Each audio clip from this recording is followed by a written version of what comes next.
ಮಂಗಳೂರು ಮಹಾನಗರ ಪಾಲಿಕೆ ಚುನಾವಣೆ ಮಂಗಳೂರು ದಕ್ಷಿಣ ವಿಧಾನಸಭಾ ಕ್ಷೇತ್ರದ ಹಾಲಿ ಶಾಸಕ ಡಿ ವೇದವ್ಯಾಸ್ ಕಾಮತ್ ಹಾಗೂ ಮಾಜಿ ಶಾಸಕ ಜೆಆರ್ ಲೋಬೋ ಅವರ ನಡುವೆ ಜಂಗಿ ಕುಸ್ತಿಗೆ ವೇದಿಕೆಯಾಗಿದೆ. ಇದೀಗ ಇಬ್ಬರು ನಾಯಕರು ಕೂಡ ಪರಸ್ಪರ ಆರೋಪ ಪ್ರತ್ಯಾರೋಪದಲ್ಲಿ ತೊಡಗಿಸಿಕೊಂಡಿದ್ದಾರೆ. ತಮ್ಮ ಅವಧಿಯಲ್ಲಿ ನಡೆದ ಅಭಿವೃದ್ಧಿ ಕಾರ್ಯಗಳ ಬಗ್ಗೆ ಚರ್ಚೆಗೆ ಸಿದ್ಧ ಅನ್ನುವ ಮೂಲಕ ರಾಜಕೀಯ ವಲಯದಲ್ಲಿ ಮತ್ತೊಂದು ಚರ್ಚೆಯನ್ನ ಹುಟ್ಟು ಹಾಕಿದ್ದಾರೆ.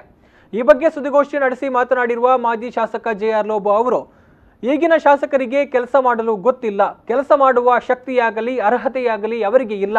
ಮಾಹಿತಿಯ ಕೊರತೆಯಿಂದ ಏನೋ ಹೇಳಿ ಮತದಾರರನ್ನ ದಿಕ್ಕು ತಪ್ಪಿಸುವ ಪ್ರಯತ್ನ ಮಾಡ್ತಿದ್ದಾರೆ. ಅವರಿಗೆ ಕೆಲಸ ಮಾಡಲು ಗೊತ್ತಿಲ್ಲದಿದ್ದರೆ ರಾಜೀನಾಮೆ ಕೊಡ್ಲಿ, ಹೇಗೆ ಕೆಲಸ ಮಾಡಬೇಕು ಅಂತ ನಾನು ತೋರಿಸ್ತೇನೆ. ನನ್ನ ಶಾಸಕತ್ವದ ಅವಧಿಯಲ್ಲಿ ಏನು ಮಾಡಿದ್ದಾರೆ ಅಂತ ದಾಖಲೆ ಸಮೇತ ಚರ್ಚೆಗೆ ಬಂದ್ರೆ ನಾನು ಚರ್ಚೆಗೂ ಸಿದ್ಧ ಅಂತ ಲೋಬೋ ಸವಾಲು ಒಡ್ಡಿದ್ದಾರೆ.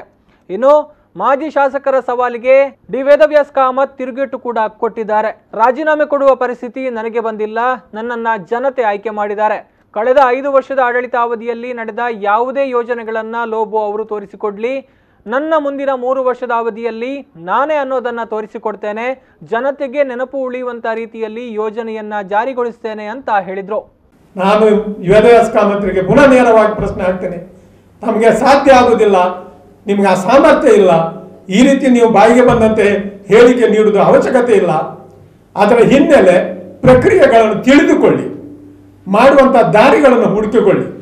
ಗೊತ್ತಿಲ್ವೋ ನನ್ನ ಹತ್ರ ಕೇಳಿ, ನಾನು ಕೊಟ್ಟು ಹೇಳ್ತೀನಿ, ಜನರಿಗೆ ಉಪಯೋಗ ಆಗಲಿ, ನಾನು ನಿಮಗೆ ಗೈಡ್ ಮಾಡ್ತೀನಿ.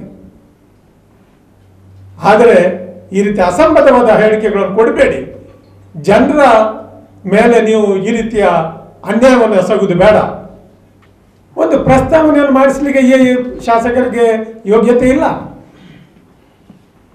ಏನು ಒಬ್ಬರು ಶಾಸಕರು ಮುಗಿದ ತಕ್ಷಣ ಎಲ್ಲ ಸರ್ಕಾರದ ಕೆಲಸಗಳು ನಿಂತು ಹೋಗ್ತಾವಲ್ಲಿ.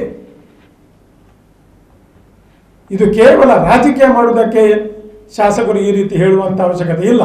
ಇವರಿಗೆ ಕೆಲಸ ಮಾಡಲಿಕ್ಕೆ ಗೊತ್ತಿಲ್ಲ, ಕೆಲಸ ಮಾಡುವಂಥ ಶಕ್ತಿ ಇವರಿಗೆಲ್ಲ, ಅರ್ಹತೆ ಕೂಡ ಇಲ್ಲ.